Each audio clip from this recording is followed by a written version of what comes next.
பேராவூரணி நாச்சியார் நலச்சங்கம் நடத்தும் மாநில அளவிலான 3ஆம் ஆண்டு மாபெரும் பெண்கள் கபாடி போட்டி வருகின்ற மே 31ஆம் தேதி சனிக்கிழமை மாலை 6 மணி அளவில் சேது சாலையில் மூண்டி லைட் மற்றும் மதுரை பேமஸ் சிகர்தண்டா பின்புறம் இந்த கபாடி போட்டியானது சீரும் சிறப்போடும் நடைபெற இருக்கிறது.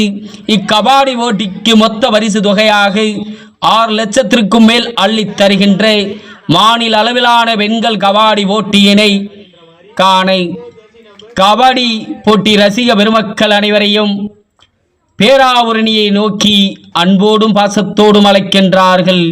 பேராவூரணி நாச்சியார் நலச்சங்கம் என்பதனை அன்போடு தெரிவித்துக் கொள்கின்றோம்.